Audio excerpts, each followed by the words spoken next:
आज से रमजान का पवित्र महीना शुरू हो रहा है। इस अवसर पर मैं मुस्लिम बंधुओं को बधाई देना चाहता हूँ।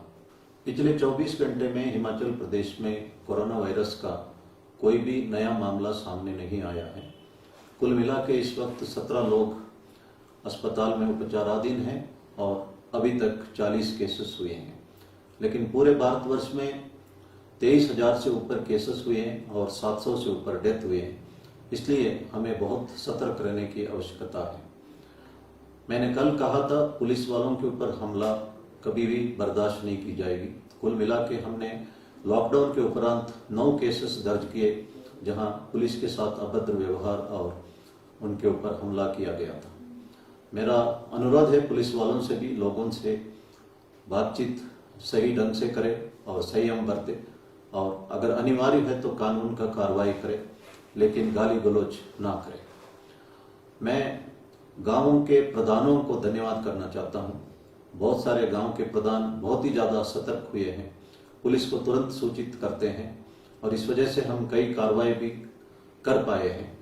आज हिमाचल प्रदेश में कोई भी बाहर से गांव में आना बहुत मुश्किल हुआ है क्योंकि पूरे गांव वाले सतर्क हुए हैं। मैंने कहा था कि पब्लिक प्लेसेस में मास्क पहनना अनिवार्य है। यूरोप और अमेरिका ये बात बहुत लेट सीखा है, इसलिए अभी से अगर हम मास्क पहनेंगे कम्युनिटी स्प्रेडिंग हम रोक सकते हैं, क्योंकि हमारा ड्रॉपलेट्स मास्क के अंदर ही रहेगा। 98.5% कम्युनिटी स्प्रेडिंग का कम होने की संभावना है और कम्युनिटी स्प्रेडिंग का सिर्फ 1.5% संभावना है। इससे हम कंट्रोल कर सकते हैं। इसी तरह क्वारंटाइन जंप का जो आपको आदेश मिला है उसका भी पालना करना जरूरी है, क्योंकि परसों जब पौंटा साहिब में जो तबलीग जमात के व्यक्ति का पॉजिटिव पाया गया, वो व्यक्ति क्वारंटाइन में था। उसने क्वारंटाइन जंप नहीं किया था। पहले उसका नेगेटिव आया था, बाद में उसका पॉजिटिव आया था। अगर वो जंप करता तो पुलिस का काम 10 गुना ज्यादा बढ़ना था। इसलिए क्वारंटाइन का आदेश जिनको भी मिले हैं उसको सही ढंग से पालना करें, कभी जंप ना करें।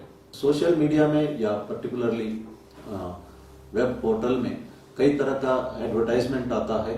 अभी भी जो चीटिंग, साइबर क्राइम बहुत ज़्यादा हो रहा है। हम सबको इस पर सतर्क रहने की आवश्यकता है। एक इंसिडेंट ध्यान में आया, एक व्यक्ति ने 15,000 रुपये जमा किया होम डिलीवरी ऑफ लिकर के लिए और उसका पैसा चला गया। इस तरह का कई तरह का जो ड्यूपिंग मेथड्स लोग इस वक्त अपना रहे हैं, हमें सतर्क रहने की आवश्यकता है। आपकी कोई भी समस्या हो 112 नंबर पे आप सूचित करें या 9459 नंबर पे आप व्हाट्सएप कर सकते हैं या SMS भी कर सकते हैं। घर में रह के बोर होना जरूरी नहीं है। एक इंसिडेंट मैं बताना चाहता हूँ। एक लड़की रेडियो में कहने लगी कि वो घर में रह के बोर हो रही है लॉकडाउन पीरियड में, क्योंकि उसने पढ़ाई पूरा की थी, उसको पता नहीं है कि क्या करना है। उसको सलाह दिया गया कि आप अपनी माँ क्या कर रही है उसको देख लीजिए। उसने माँ को फॉलो किया और कई तरह का खाना पकाना सीख लिया और आज वही लड़की सोशल मीडिया में वीडियो अपलोड कर रही है खाना बनाने के लिए। कहा जाता है कि there is an opportunity in every adversity, और इस तरह का समय को हमें सदुपयोग करना जरूरी है। मंडी जिला के जोगिंदरनगर सब डिवीजन में दोहा गांव में नरदू देवी नामक एक 90 साल की औरत ने 10,000 रुपया रेड क्रॉस सोसाइटी को डोनेट किया है। उसके पास कुल मिला के अपना सेविंग था 25,000 रुपया और 90 साल उम्र में उसको पैसे की जरूरत भी थी, लेकिन फिर भी उन्होंने 10,000 रुपया रेड क्रॉस फंड के लिए देना उचित समझा।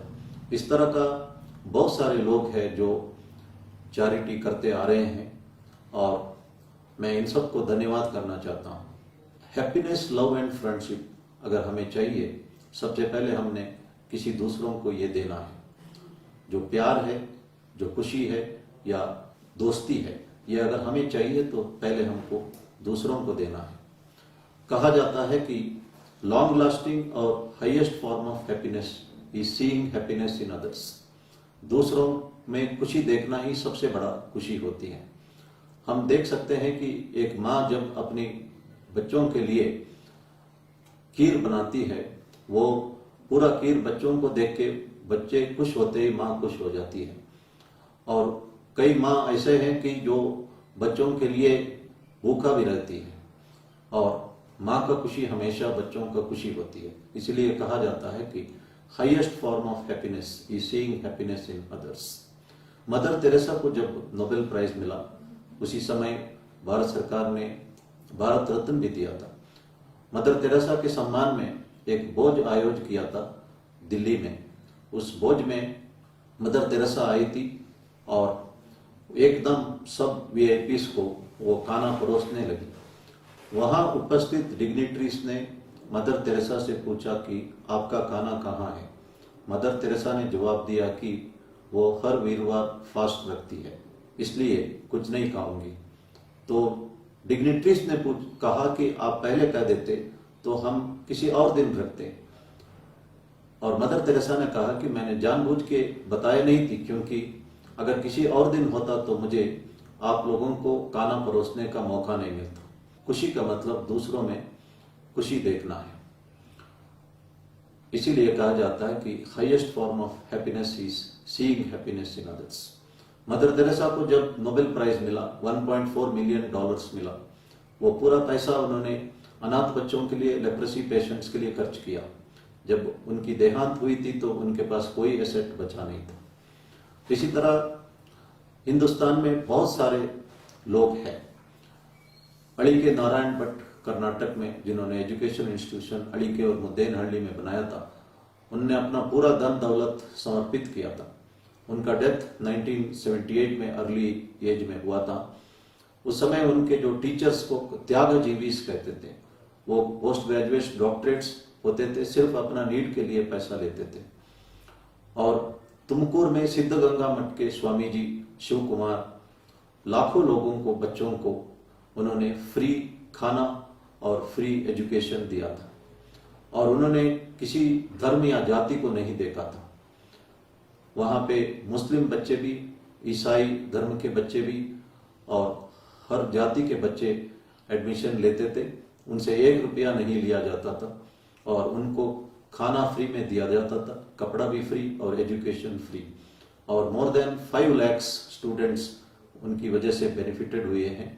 और ये एक भगवान का स्वरूप थे। स्वामी जी इस वक्त जिंदा नहीं है, 1 साल पहले उनकी देहांत हुई। हमारे देश में इस तरह का बहुत सारे एग्जाम्पल्स मिल सकता है। ऋग्वेद में कहा गया है, ना कर्मण ना प्रजाया धनेन त्यागे नैकेन अमृतत्व मानुषा। Long lasting happiness comes neither by wealth nor by children nor by ritual. It comes alone by selfless sacrifice.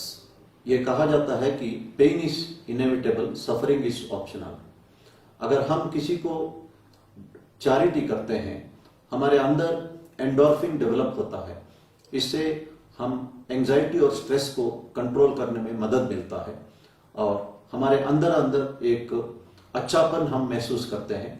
ये हमारा सेहत के लिए भी बेनिफिट होता है। इससे हमारा इम्यूनिटी भी बढ़ता है। ये एक साइंटिफिकली हम प्रूव कर सकते हैं।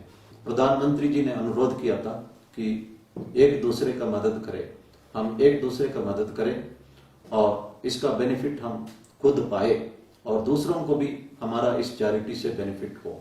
मैं ये बात दोबारा दोहराना चाहता हूँ, highest form of happiness and long lasting happiness comes from seeing happiness in others. धन्यवाद। जय हिंद।